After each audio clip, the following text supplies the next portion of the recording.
Bismillahirrahmanirrahim. Assalamualaikum warahmatullahi wabarakatuh. Selamat pagi semuanya. Yang saya hormati Ibu Kartika Nugreni, Koordinator Program Studi Matematika Institut Teknologi Kalimantan, dan Pak Mulyadi, salah satu dosen di Prodi Matematika ya, ITK. Dan juga yang saya sayangi para mahasiswa 2018 ya, Prodi Matematika ITK. Ada yang selain angkatan 2018? Nggak ada ya. Oke, ini calon-calon lulus semester 7 ya. Oke, ada yang bercita-cita lulus semester 6 nggak ini? Nggak ada ya. Kalau semester 6 ya resign atau DM ya. Itu. Oke, jadi minimal semester 7. Pada kesempatan pagi hari ini ya, di akhir pekan ini kita mengikuti ini ya, agenda ya Prodi Matematika yang dinamakan Boba Time ya. Ngobrol bareng waktu ngobrol bareng gitu ya. Mohon untuk mengisi absensi bagi yang saya minta tolong ya untuk kopas ya. Kopas lagi barangkali yang baru join tidak bisa membaca link absensi gitu. Karena link absensi ini cukup penting ya. Oke, jadi saya diamanati oleh Bu Kartika ya untuk ini membuka obrolan ya pada pagi hari ini mengenai roadmap penelitian ya. Makanya ini ada map-nya ya, petanya ya. Gambarnya peta. Oke, kita lanjut. Ini roadmap penelitian ya. Nama saya Muhammad Aska ya. Ada yang baru kenal? Oke, sebelum saya lanjutkan ya, saya berharap kalian familiar dengan sosial ini ya, sosial media, tapi sosial medianya berkaitan dengan penulisan ya. Kalau sosial media berkaitan dengan kehidupan sehari-hari, Facebook, Instagram, TikTok, kalian sudah familiar ya.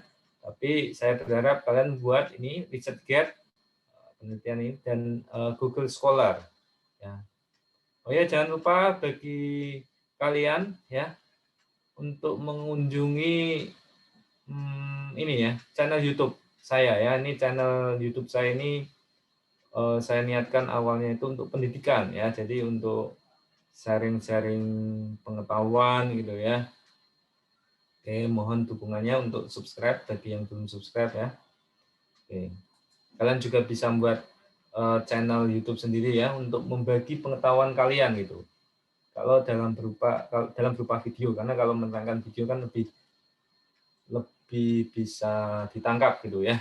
Gitu. Tapi kalau kalian ingin nge-share tulisan kalian yang formal, bisa di ResearchGate ataupun di sini ya, Google Scholar ya.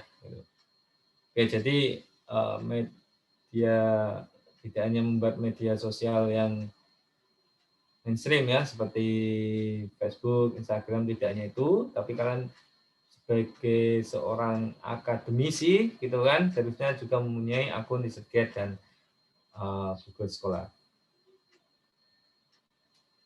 Ada yang memiliki akun Google Scholar, mahasiswa? Belum ada? Oke, ResearchGate baru dengar? Oke. Atau mungkin ada, oh ya ini ada yang di chat ini. Chat.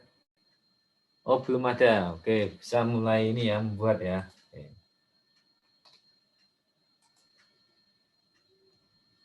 Jadi tema roadmap ini ya,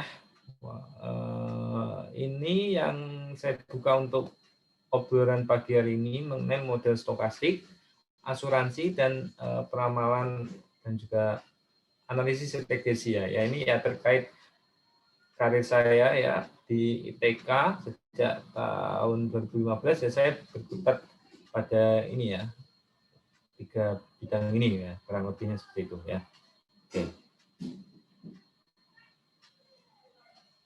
Nah ini adalah tema ya penelitian model stokastik. Ya, ini pernah saya bawakan ya, terakhir saya dapat tugas untuk ini membawakan ini bulan Maret 2020. Ada yang pernah melihat ini penyampaian saya mengenai tema penelitian model stokastik? Jadi bulan Maret sekitar tanggal 13 gitu ya, sebelum lockdown ya. Jadi terakhir ya, minggu depannya sudah nggak boleh ke kampus gitu ya. Jadi sudah hampir setahun, 11 bulan ya tepatnya. Nah, untuk tema penelitian model stokastik ya, kurang S ini ya. Mohon maaf ya, typo. Ini ada model Markov waktu diskrit. Nah, ada rantai Markov waktu diskrit, model cuaca, sistem persediaan, waktu perjalanan pertama, ya. Misal kapan waktu kedua mesin rusak untuk pertama kali gitu ya. Nah, kapan waktu kedua mesin rusak untuk pertama kali? Kalian semua sudah mengambil mata kuliah proses stokastik ya. Kemudian selain model Markov waktu diskrit, ada model Markov waktu kontinu. Ya, ini sama aja, cuman waktunya yang ini diskrit, yang ini kontinu. Kemudian ada model antrian, mencari tingkat pelayanan ya. Kemudian ada gerak Brown, waktu perjalanan pertama, first passage time ya. Ini 4 hal ini kan yang kalian pelajari waktu kalian belajar proses stokastik ya. Nah, ini daftar KP atau TA dengan model stokastik ya. Nah, ini ada ini contohnya peramalan harga saham menggunakan model GBM, Geometric Boolean Motion, ya, ini oleh Kak Kristinova ya, beliau angkatan 2016, ya, TA-nya ini penulisannya tahun 2019. Ini bukan bimbingan saya, tapi saya nguji ya, karena ini mengenai Boolean Motion ya. Kemudian ada penentuan nilai premi asuransi perkebunan berbasis ini nanti ya yang untuk asuransi ya. Oke. Kemudian ada analisis rantai Markov untuk mengetahui peluang perpindahan, peluang pilihan program studi ya. Ini ada Kak ini ya, Ray Andrian angkatan 2016, TA 2021 gitu ya. Kemudian ini analisis peluang atau probabilitas curah hujan bulanan wilayah Balikpapan dengan rantai Markov waktu diskrit, Sri Nurhayati ya, angkatan 2014 ya. Yang ini peluang kredit pajak PT Kaltim Karyangau gitu kan. Nah, ini Rahmatullah, ini analisis antrian KPPN Balikpapan. Ini angkatan 2013, kalian nggak kenal ya, jauh ya. Ini KP ya, 2016. Nah, ini TA, analis antrian ya, di UGD RSUD Kangyoso. Jadi yang sudah berjalan ini ya di ITK, sepengamatan saya, yaitu mengenai Brownian motion gitu ya. Kemudian rantai Markov diskrit, Brownian motion gitu kan, BM gitu kan. Kemudian rantai Markov diskrit ya, RMD gitu ya. Nah, ini rantai Markov diskrit semua ini ya. Ini kemudian antrian ya, antrian. Kalian sudah belajar stokastik semua ya. Gitu. Jadi kalau rantai Markov diskrit itu memprediksi ya, tetapi yang diprediksi itu keadaan gitu ya. Nanti kita lihat ya bedanya yang nanti peramalan sama analisis regresi tadi. Jadi kalau rantai Markov diskrit itu ini gambarannya itu seperti ini.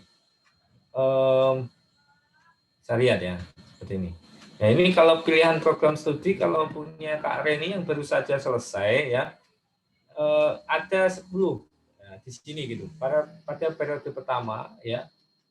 Nah, ada 10 pilihan program studi ya.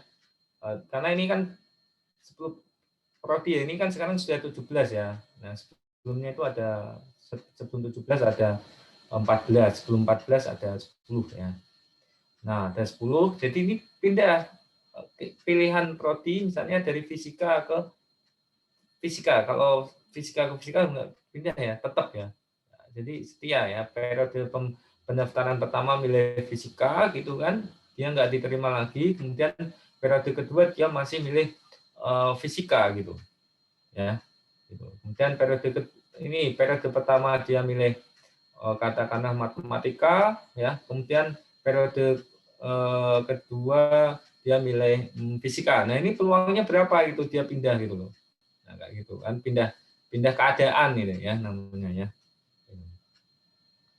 Nah kalau misalnya yang ini ya, jadi kalau ini kan tadi keadaan ini, tapi kalau antrian itu tidak terlepas dari notasi Kendall ya, Kendall, nama orang ya. Kalau asal daerah saya itu single L, Kendal itu ya. Oke, nah ini notasi Kendall ya. Kendall karena bacanya Kendall gini ya. Oke, nah ini kalau Febrina Tejo Utami dan Dian Pramesini, ya ini antriannya ya ini ya gitu kan. Servernya ada berapa? Ada 2, ada 3 gitu, ya kan? Misalnya ada 2 ya ini 2, ada 3 3. Ya ini mengikuti apa kedatangannya mengikuti Markovian, sifat Markovian gitu. Nah nanti kalau kalian TA gitu ya, menulis TA. Kalau ini kan KP ini Vivo gitu ya, Vivo. First in first out gitu. Nah, bagaimana kalau yang tidak first in first out ya? Kalau first in first out itu kan yang pertama datang pertama dilayani, bisa juga pertama datang terakhir dilayani gitu. Ya kan atau prioritas ya. Kalau UGD ini rencananya itu ya, apa namanya prioritas gitu kan. Mana yang lebih darurat itu yang dilayani gitu. Seperti ini. Seperti itu ya ini. Karena ini penelitiannya di UGD. Jadi arahannya itu prioritas gitu ya awalnya gitu tapi ya apa ternyata ini kan agak sulit gitu ya kalau misalnya prioritas gitu ya tapi kalau Vivo sudah standar sudah jadikan contoh soal juga kan waktu kalian belajar proses stokastik gitu ya kalau ini Brownian motion itu kan gerakan yang apa namanya acak gitu ya acak karena kan kalau saham itu pergerakannya kadang naik kadang turun kita pergerakannya itu acak gitu ya jadi ya mencari polanya ya itu agak sulit gitu ya nah makanya Brownian motion seperti itu ya ini, jadi kalian kalau di stokastik kan belajar LMD Markov discrete, rantai Markov discrete, ya, rantai Markov continue, antrian dan Brownian motion gitu ya. Nah ini yang belum ada nih ya, yang belum ada itu rantai Markov continue gitu ya. Nah, ini rantai Markov yang tidak discrete tapi yang continue gitu. Tantangan ya buat kalian yang sudah ini ya yang awal-awal kakak kalian yang awal ya memang kita apa namanya tekankan ini karena masih pemula gitu masih awal ya di ITK ya jadi kita gali dulu ya perdalam ya mengenai Markov discrete. Nah nanti kalau kalian ini angkatannya sudah sekian gitu ya jadi ya kalau kalian ingin maju sedikit gitu kan ya kalian nanti bisa ngambil yang temanya yang Markov continue ya. Enaknya kalau pakai Zoom ini ya, ada anotasi bisa coret-coret gitu ya.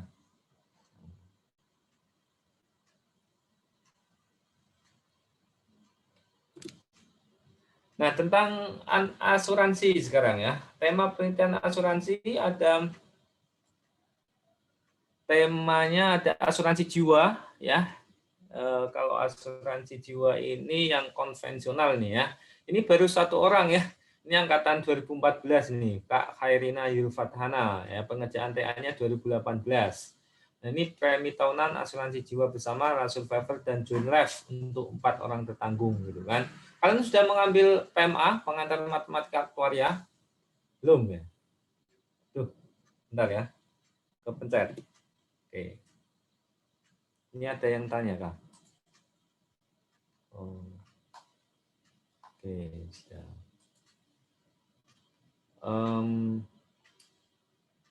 Jadi kalau ini ya, jadi intinya kalau asuransi jiwa ini premi ya. Kalian harus tahu istilah premi. Premi itu yang dibayarkan gitu ya oleh tertanggung itu ya nasabah kita gitu kan. Kemudian perusahaan asuransi itu yang penanggungnya gitu ya. Nah, yang dibayarkan setiap tahun gitu. Nah, polisnya apa ini kan? Survivor, join life gitu kan. Nah, ini bukan satu orang. Kalau kalian dalam materi PMA gitu, kuliah PMA yang dipelajari itu kan itu ya, apa namanya, satu orang gitu kan, usianya berapa, nah, dia kalau meninggal dia dapat santunan gitu. Kalau tidak meninggal ya uangnya hilang kayak gitu kan, asuransi seumur hidup. Ada juga yang berjangka, jangka waktunya 10 tahun gitu. Kalau 10 tahun enggak meninggal ya sudah gitu kan. Ataukah yang endowment murni gitu kan. Kalau dia hidup selama 10 tahun malah dikembalikan gitu ya. Gitu. Kalau meninggal enggak gitu kan. Nah, kalau misalnya meninggal 10 tahun meninggal, kemudian apa namanya, kalau melebihi juga meninggal, melebihi 10 tahun meninggal gitu kan. Jadi kan campuran antara jangka, berjangka dan endowment murni, yaitu endowment gitu ya, dwiguna ya. Nah, tapi kalau yang ini itu kita tingkatannya lebih lanjut lagi gitu. Bukan satu orang yang ditanggung, tetapi 4 orang gitu kan. Jadi misalnya A, B, C, D gini, ya kan. Nah, ini last survivor gitu. Last survivor itu A, B, C, D ya, memiliki ahli waris ya, ahli waris AW gitu kan. Nah, kalau dia meninggal semua, baru ahli waris dapat nih AW-nya ini kan. Katakanlah ini ayah, ibu, kakak pertama, kakak kedua gitu. Nah, kalau sudah meninggal semua, baru kakak ketiga atau adik ya, adik saudara yang nomor 3 baru dapat, atau saudara nomor 4 gitu. Nah, ini kayak gitu kalau rasa survivor. Kalau join life gimana? Kalau ABCD salah satu dari 4 orang ini meninggal gitu kan. Nah, makanya apa namanya ini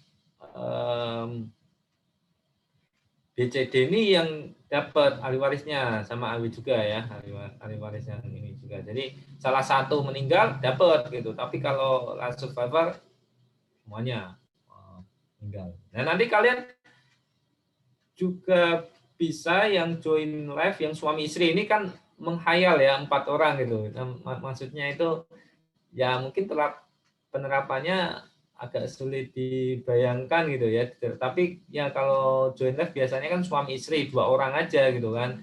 Nah, 2 orang aja gitu. Kalau 2 orang ini sudah meninggal, anaknya dapat warisan. Misalnya itu contohnya untuk suami istri yang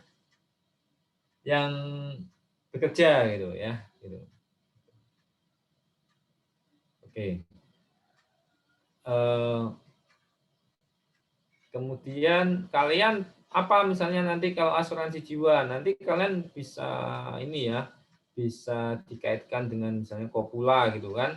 Ini Kopula ini itu berdasarkan data ini.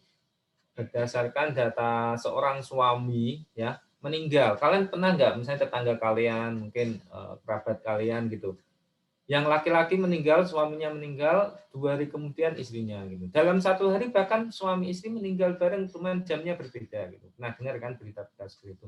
Nah, ternyata itu juga banyak. Jadi berdasarkan data gitu ya, berdasarkan data itu saling berdekatan itu antara pasangan yang satu dengan pasangan yang lain waktu meninggalnya gitu. Ada juga yang misalnya terpisah berapa tahun lama gitu ya. Tapi ternyata banyak juga. Nah, itu kalian bisa dibuat ya premi asuransinya gitu ya, untuk ini ya, untuk join life gitu ya. Jadi kalau misalnya kalian menggunakan misalnya asuransinya, misalnya polisnya jika pasangan itu misalnya meninggal gitu kan, salah satu pasangan misalnya laki-laki meninggal, maka mendapatkan santunan terus ya sampai meninggal untuk pasangan yang lain, misalnya istrinya gitu. Ya, tapi kalau istrinya nggak meninggal kan perusahaan asuransi rugi gitu loh. Tapi kalau berdasarkan analisis ini ya, Kopla ini ternyata yang perempuan itu ya tidak lama lagi gitu kan. Ya, makanya apa namanya nggak begitu rugi perusahaan asuransi gitu. Mungkin 1 2 yang misalnya salah satu ditinggal pasangannya, yang pasangan yang lain alhamdulillah memperpanjang kayak gitu. Jadi ini yang asuransi jiwa ya. Asuransi jiwa itu ya risikonya meninggal. Nah, kenapa kok khusus ini ya tidak dimasukkan dalam asuransi kerugian gitu? Karena kan jiwa itu nggak ada harganya. Harganya tak ternilai gitu kan. Nah, ya nyawa itu tidak bisa digantikan dengan uang gitu. Seperti itu. Ya. Beda kalau misalnya kerugian rumah, mobil, ada nilainya gitu. Nah, kemudian ini baru satu aja ya yang mengambil tema penelitian ini. Kemudian ada asuransi syariah gitu ya. Baru satu saja. Ini Kak Lia Saparinga angkatan 2015 ya, tahun ini ya, tahun anggaran TA ya, tugas akhir 2019 gitu. Oke. Ini pengelolaan dana kontribusi. Nah, bagaimana komposisinya itu ya, ada yang dana yang untuk investasi, dana yang untuk tabaruk gitu ya. Jadi dana amal gitu yang memang kita niatkan untuk memberikan santunan ke orang yang ke keluarga ya, dari yang ditinggalkan, yang kerabatnya ada yang meninggal gitu, yang didaftarkan ke sini ya, ke asuransi syariah gitu. Jadi ini versi syariahnya yang asuransi jiwa gitu ya. Nah, kemudian yang banyak itu mengenai asuransi kerugian ini. Ini ada mencari tingkat pelayanan simulasi penentuan premi asuransi pertanian gitu dengan metode analisis survivor studi kasus tanaman padi gitu kan. Nah, ini misalnya itu ini kan untuk para asuransi pertanian ya, bahwa misalnya pertaniannya itu terserang hama ya, atau kebanjiran gitu kan lahannya gitu. Nah, jadi kan gagal panen. Nah, kalau gagal panen itu berarti apa? Berarti kan petani itu butuh lahan lagi kan? Butuh lahan lagi. Maksudnya butuh modal untuk menanam lagi gitu.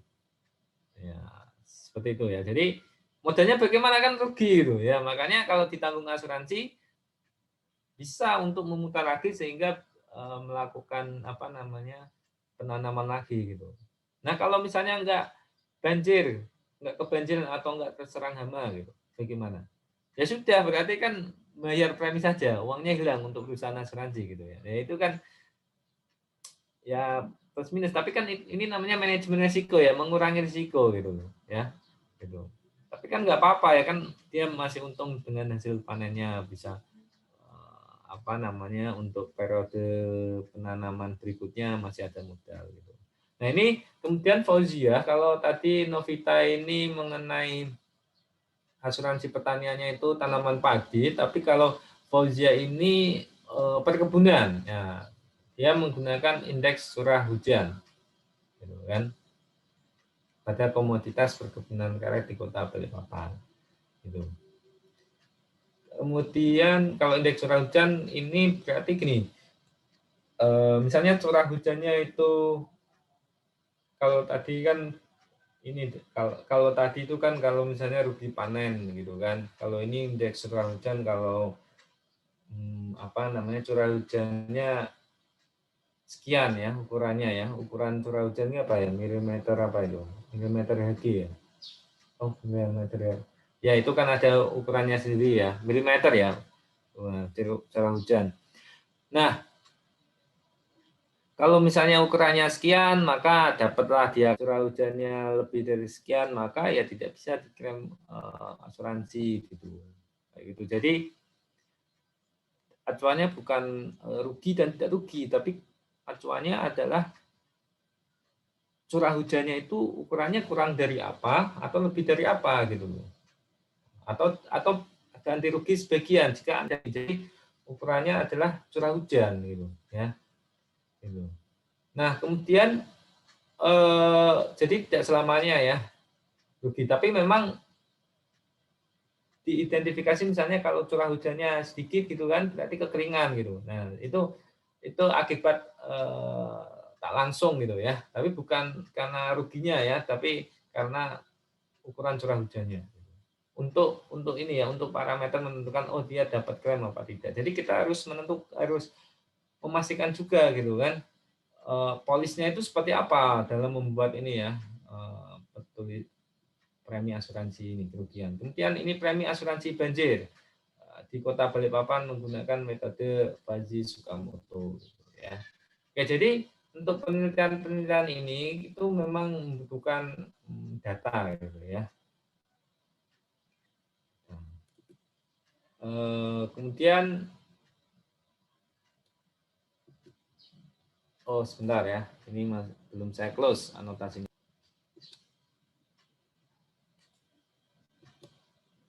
Nah, kemudian penelitian ini, peramalan dan analisis regresi gitu ya. Nah, ini peramalan dan analisis regresi ini, estimasi dampak panjang kebijakan turunan emisi terhadap pertumbuhan ekonomi Kalimantan Timur. Nah, ini jadi dampak panjang kebijakan ya penurunan emisi ya, ada variabel X ya, X-nya ada beberapa ya, analisis regresi berganda ya. Kemudian Y-nya pertumbuhan ekonomi Kalimantan Timur. Dan peramalan kecepatan angin di Balikpapan menggunakan metode ARIMA ya, ada Pak siapa?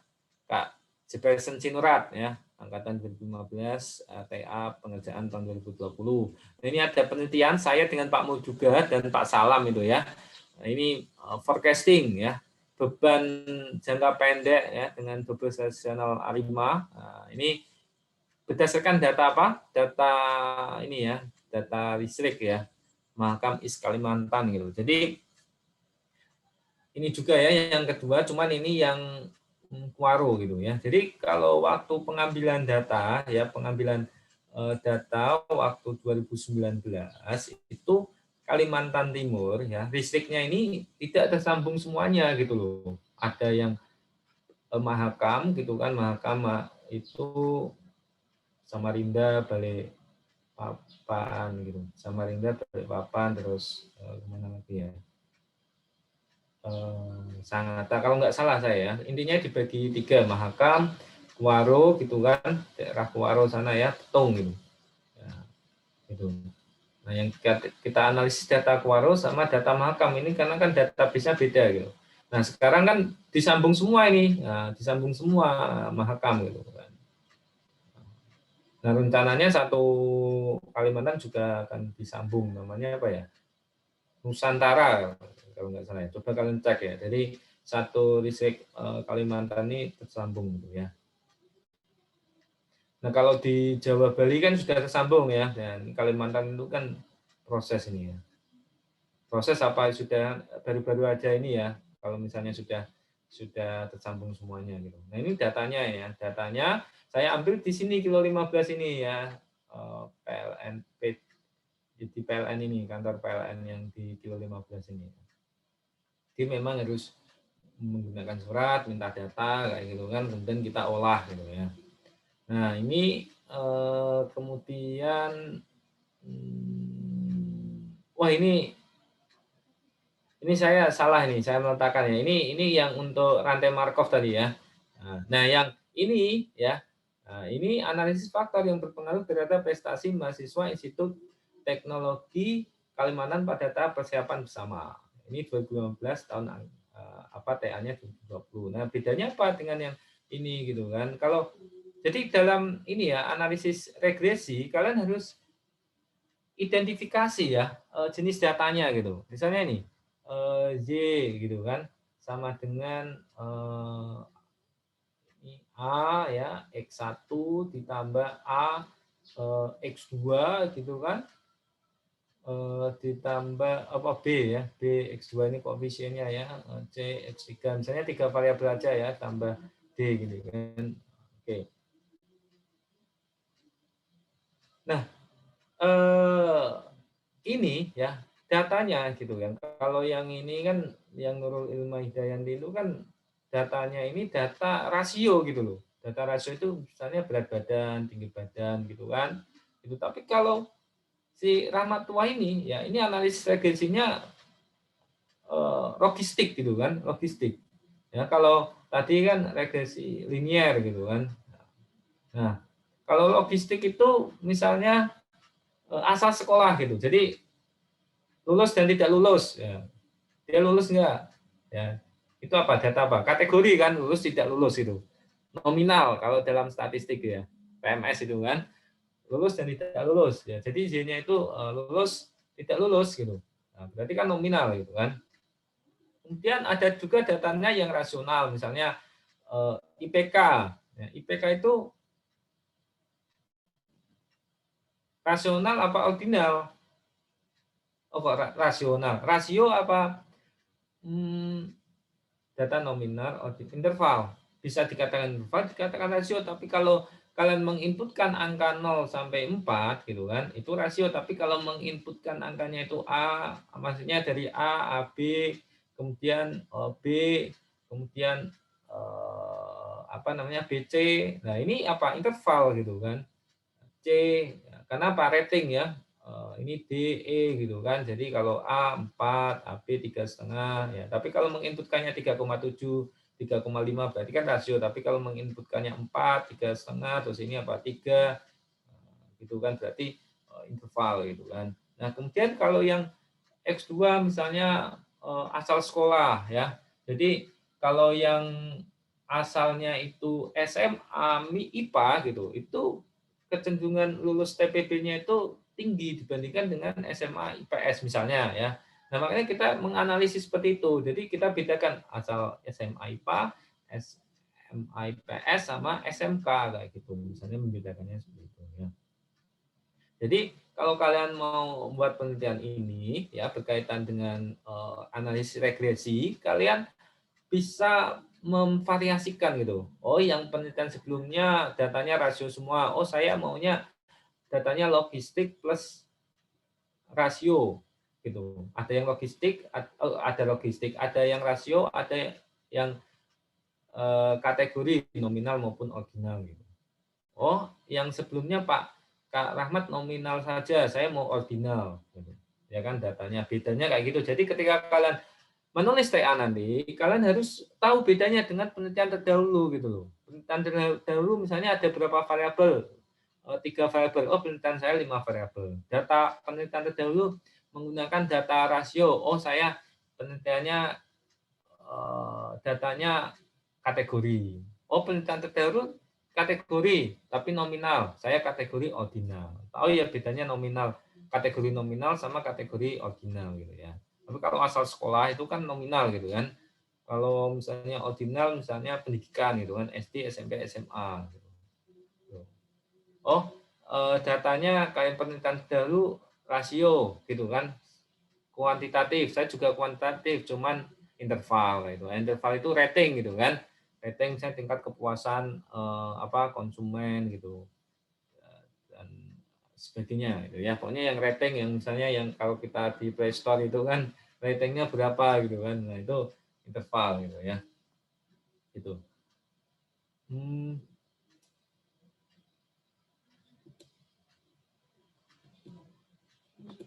oh ya ini. Oke, sampai sini ada yang ingin ditanyakan? Sudah selesai sebenarnya ya.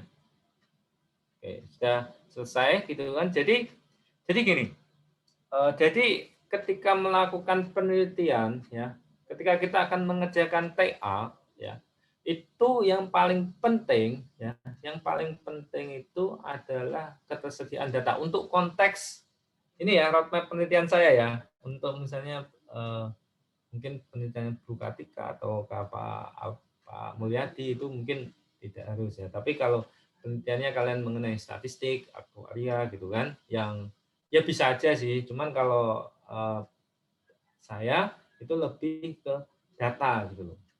Nah, memperoleh data itu tentunya ada tantangan tersendiri. Misalnya ini Kak Fauzia harus ke Dinas Pertanian gitu kan. Kemudian penelitian saya dengan Pak Mo, dengan Pak Salam ya mengenai ini double seasoner Arima ini harus bersurat gitu, ya kan.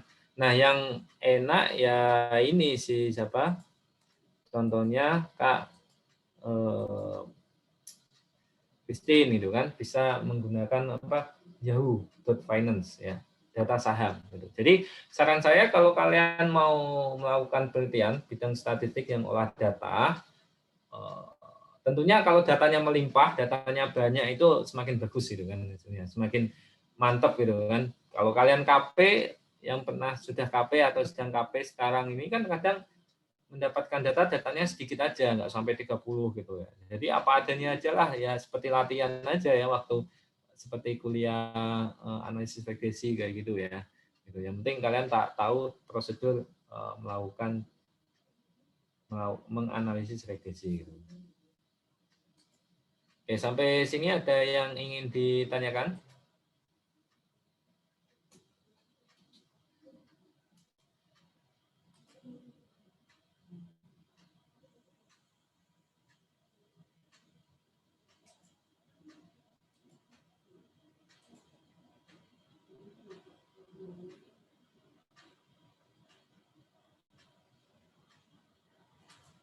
Nggak ada? Oke, kalau nggak ada, ini kan ngobrol. Ngobrol itu apa? Ngobrol itu ya saya ngomong, terus saya diam, gantian kalian ngomong gitu ya. Kalau kayak gini ya ceramah ya namanya ya. Oke. Oke, ini ada Yahoo Finance ya. Yahoo Finance. Jadi saya ingin ngajarin kalian bagaimana mendapatkan data ya di Yahoo Finance gitu. Ya. Oke, nanti kalau kalian yang mengambil matematika keuangan ketika belajar saham, bisa kita ini ya, studi kasus itu yang ngambil data saham di Yahoo Finance. Ini masih loading nih. Internetnya lemot ya. Ada yang punya pengalaman ngambil data di Yahoo Finance? Nah, nanti di Yahoo Finance ini kalian bisa mengambil data untuk misalnya analisis regresi, misalnya peramalan, analisis runtun waktu gitu ya. Kalau analisis regresi itu kan variabel terikat, variabel bebas gitu ya. Kalau peramalan maksudnya analisis runtun waktu itu datanya runtun waktu gitu kan. Misalnya data saham Telkom gitu kan. Nah, nanti kita memprediksi jadi datanya itu hanya satu variabel aja kayak gini kan. Kemudian diramalkan. Kemudian kalau misalnya yang mau analisis regresi gitu, ya kan kalian ngambil misalnya harga saham itu emiten yang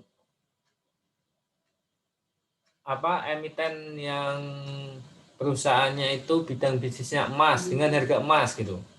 Nah, kira-kira ada pengaruh nggak pergerakan harga saham ini dengan harga emas gitu loh. Nah, kalian cari di internet emiten perusahaan go public itu maksudnya itu yang dijual sahamnya gitu, yang menjual saham gitu ya perusahaannya itu, sehingga kita bisa memodali perusahaan tersebut. Kalau kalian misalnya perusahaan ini punya perusahaan air minum sendiri kalian walaupun besar tapi nggak go public, berarti orang lain tidak bisa beli saham kalian gitu ya, karena kan untung untuk kalian sendiri gitu kan. Nah, tapi kalau sudah go public semua orang bisa berkesempatan untuk memilikinya gitu ya, walaupun porsinya sedikit ya gitu. Nah, kalau kayak gitu kan kita bisa menganalisis harganya itu berapa, apakah pengaruh apa tidak kayak gitu. Jadi kalau kalian mau praktek gitu kan yang mengenai ini ya statistik ya, mau baik stokastika gitu kan, ini terkendala ini ya, baik stokastik maupun peramalan analisis regresi, kalian gunakan data yang melimpah gitu, yang bisa diakses, yang banyak gitu datanya gitu, ya.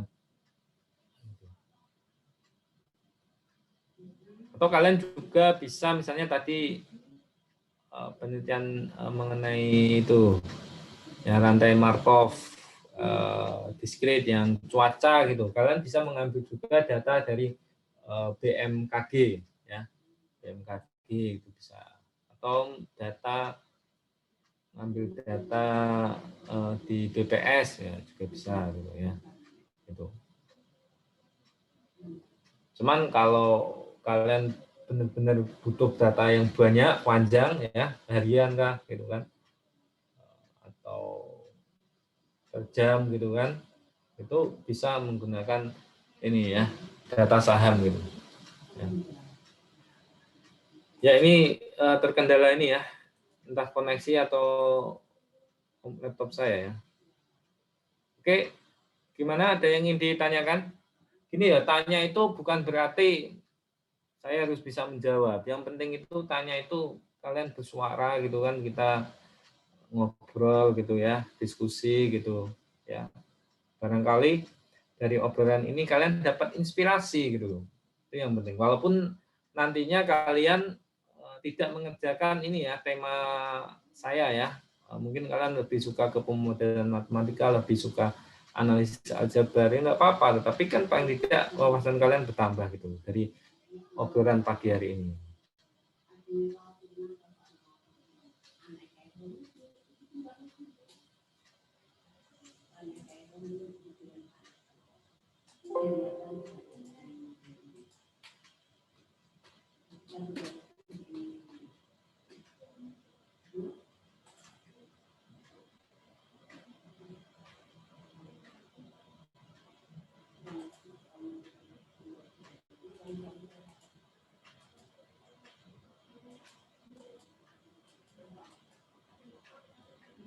Oke, sepertinya saya nggak bisa buka Yahoo Finance, tapi nggak apa-apa. Saya pernah rekam ya caranya di download di Yahoo Finance. Kalian bisa cek di channel YouTube saya gitu ya. Untuk playlistnya pengantar matematika keuangan ya. Baik, ini sudah jam 11.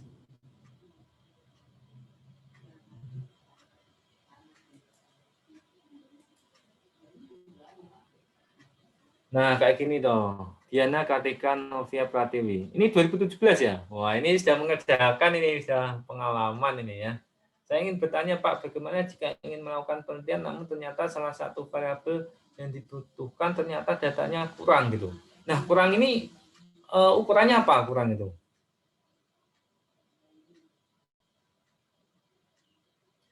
Nah, kalau kita belajar PMS ya, datanya itu kalau yang lebih dari 30 itu kan diasumsikan normal gitu. Jadi itu memang ketetapan ya para ahli gitu ya. Jadi data minimal 30 gitu. Ya, tetapi kadang itu kalau misalnya kurang dari 30 apakah nggak bisa? Bisa aja gitu ya. Gitu. Pertama itu. Kemudian ukurannya berdasarkan itu ya, apa namanya? Perasaan kita itu, feeling. Makanya ketika kita mengukur ya, menggunakan analisis regresi gitu, kita visualkan datanya gitu, apalagi yang tadi ya data nominal kayak gitu kan, misalnya ini asal SMA gitu, asal SMA itu ada yang SMA IPA, ada yang SMA IPS gitu, kemudian ada yang SMK gitu. Nah, kita buat diagram batangnya gitu, ada perbedaan yang signifikan tidak gitu. Karena dari hasil penelitian kita menggunakan analisis regresi logistik, ternyata SMA IPA itu lebih banyak kesempatannya untuk lulus dibandingkan dengan SMA IPS ataupun SMK. Nah, ternyata data untuk SMA IPA itu jauh lebih tinggi gitu loh dibandingkan dengan SMA IPS dan SMK. Gitu. Jadi kadang itu kita meragukan hasilnya itu karena kita melihat visual datanya gitu.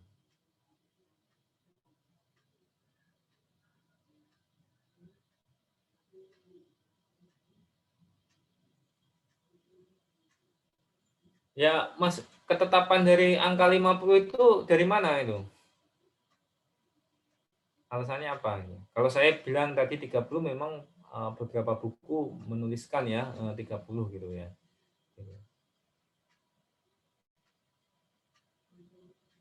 Analisisnya analis apa gitu? Apakah analis regresi kah gitu kan?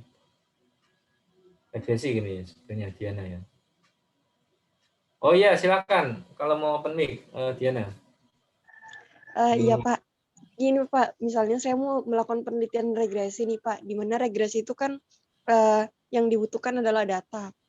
Nah, saya ingin menganalisa terdapat 4 variabel. Tapi ternyata satu variabel saya itu datanya tidak mencapai dari data minimum yang saya inginkan. Jadi misalnya saya ingin menganalisa 50 data, tapi ternyata satu variabel dari apa ya, target analisa saya itu tidak mencapai 50 data gitu, Pak. Jadi itu bagaimana, Pak? Nah, kok angka 50 itu terinspirasi dari apa?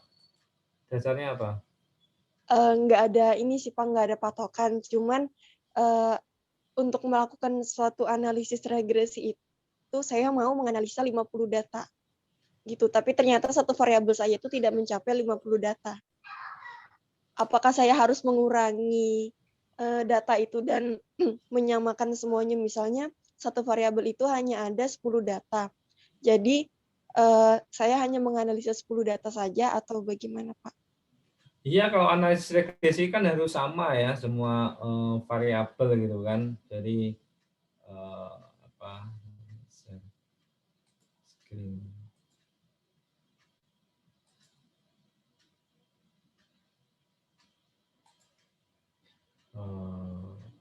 Apa? Misalnya kalau variabel analisis ini kan ini Z sama dengan ini kan. AX1 ditambah BX2 kayak gini, tambah CX3 ditambah DX4 gitu kan. Kayak gini sebenarnya ya. Oh ya, seperti ini. Kalau yang ini kan nanti ini Y topi ini ya. Jadi misalnya ini datanya 50 gitu. Ya ini ya X ya harus 50, ini sama 50, harus disamakan datanya gitu loh. Karena kan perubahan ini karena ada ininya berubah, ini berubah, ini berubah, ini berubah, ini berubah. Jadi harus disamakan. Misalnya 49 gitu. Misalnya di X1 49 ya, berarti yang Z ini juga 49. Kan ini perubahan angka, perubahan apa namanya? Variabel ya. Perubahan variabel ya di variabel perubahan angka di variabel bebas mempengaruhi perubahan angka di variabel terikat gitu. Ya, makanya ini harus sama gitu loh.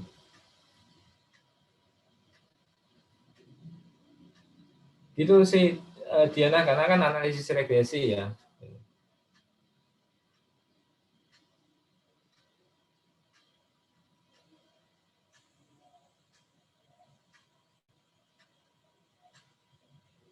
Oke, itu pertanyaan dari Diana. Terima kasih sudah membuka pertanyaannya. Yang lain, ya kalau Kak Diana ini sudah mulai mengerjakan TA ya. Oke, jadi misalnya saham TLKM, Telkom gitu kan. Kalau kalian mencari saham Indonesia itu kasih ini ya, kasih .jk ini ya. Kasih apa .jk Yahoo Finance.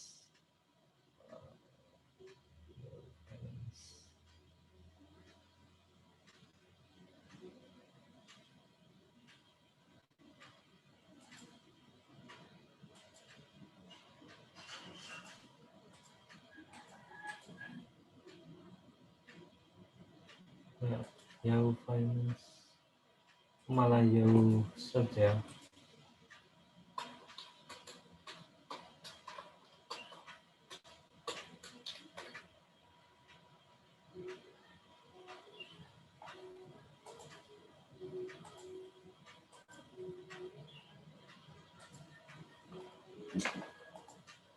Oke, nggak bisa nyentuhkan saya ya. Intinya kalau kalian nanti ketika mau praktek ini penelitian TA untuk butuhkan data, misalnya kalian kesulitan bisa lah ya, feel free ya, bebas untuk menghubungi saya ya. Mungkin itu saja yang bisa saya sampaikan. Saya tutup ya. Halo, jangan lupa untuk isi absen. Oh, boleh Anita. Konteks di luar konteks itu maksudnya apa ya? Bisa berarti di luar konteks nggak ngomongin penelitian, bisa juga di luar konteks yang di luar itu model stokastik, analisis regresi asuransi. Silakan Ya, Anita. Pak. Saya mau bertanya di luar konteks, Pak. Ya. Kan Pak, setiap perusahaan itu kan pasti dia mempunyai orang-orang analisis Pak. Nah biasanya tuh kan mereka tuh lebih di bidang ekonomi. Terus tuh kan padahal kita sendiri tuh dari matematika itu juga belajar statistika kan Pak, juga ada sedikit ekonominya. Nah menurut Bapak itu gimana sih Pak cara kita itu bersaing sama anak-anak ekonomi Pak? Gitu Pak. Bersaing sama, ekonomi itu juga belajar matematika gitu ya. Oke. Jadi maksudnya bersaing itu apa ya maksudnya? Untuk memposisikan kita bergunakah atau bersaing eh, apa namanya dalam pekerjaan itu dengan Jadi posisi yang sama ya. ya Pak, jadi kan saya kan kemarin sudah kerja praktek Pak. Nah kebetulan tuh di sana itu pada bingung Pak matematika ini tuh ngapain. Terus tuh padahal saya tuh ngomong sama orang yang lulusan ekonomi dan dia tuh disuruh menganalisis data gitu kan Pak. Nah padahal tuh yang dia analisis tuh sama seperti pelajaran matematika gitu Pak. Oh iya, oke. Jadi ya ekonomi itu ada matematikanya gitu ya. Jadi kalau misalnya kalian ya kuliah S2 gitu kan nanti kan matematika. Bisa aja kalian nanti S2-nya ada yang ekonomi gitu kan, ada juga yang S2-nya itu di perkapalan, teknik mesin gitu kan. Di mana-mana karena mathematics is everywhere ya, di mana-mana ya. Gitu. Jadi kalau misalnya sama ekonomi ini ya, kalau ekonomi kan konteks yang menerapkannya untuk ekonomi, wawasan bacaannya mereka tentang ekonomi lebih luas gitu. Kalau kita itu lebih ke modelnya gitu, ke rumusnya gitu. Nah, kenapa sih rumusnya itu bisa dibentuk seperti itu? Gitu. Nah, mungkin kalau orang-orang ekonomi hanya bisa menganalisis datanya menggunakan SPSS, Minitab kayak gitu kan, yang sesuai dengan menu gitu. Kalau misalnya mau menganalisis regresi kayak gini ya prosedurnya gitu. Kalau anak matematik tidak hanya difokuskan kepada aplikasinya saja, tapi juga prosesnya gitu. Makanya kalian misalnya sama-sama ini ya, supaya bersaing ya, ini ya, supaya nilai lebihnya di mana. Misalnya anak ekonomi menggunakan SPSS, menggunakan Minitab, ya, kalian menggunakan R gitu loh, kalian menggunakan Python gitu loh. Yang open source, mereka menggunakan aplikasi bayar, kalian menggunakan aplikasi yang open source gitu kan, gitu loh. Kemudian kalau ingin lebih lagi, kalian menggunakan cloud, komputasi cloud, jadi nggak perlu install program gitu kan. Gitu. Jadi kayak gitu ya. Selalu ada celah gitu ya. Tergantung kita kreatifnya itu bagaimana. Gitu. Seperti itu ya. Ya jadi intinya itu kalau ekonomi itu yang penting tujuannya tercapai gitu. Kalau kita itu tidak hanya tujuan ya, oke tujuan juga gitu ya. Tapi juga prosesnya gitu ya. Prosesnya ya buat kreatif lah ya gitu. Anti mainstream gitu ya. Itu ya saran saya ya ke Anita.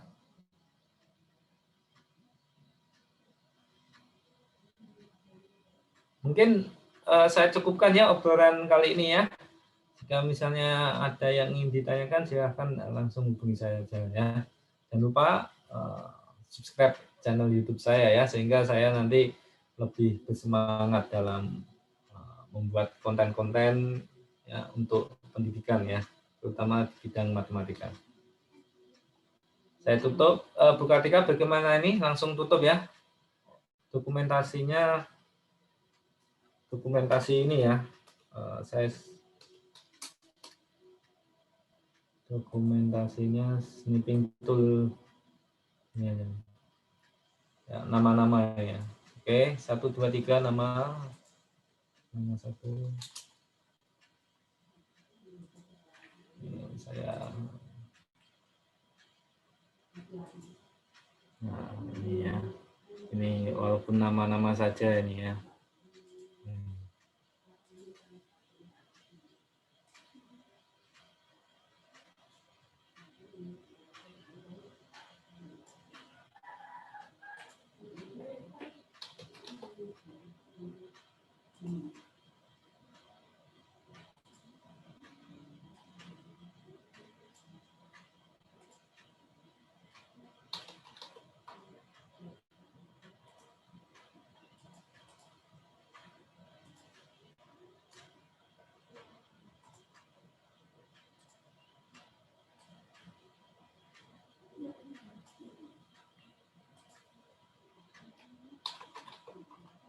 Oke, terima kasih atas kesetiaan kalian mengikuti Bobatem ya.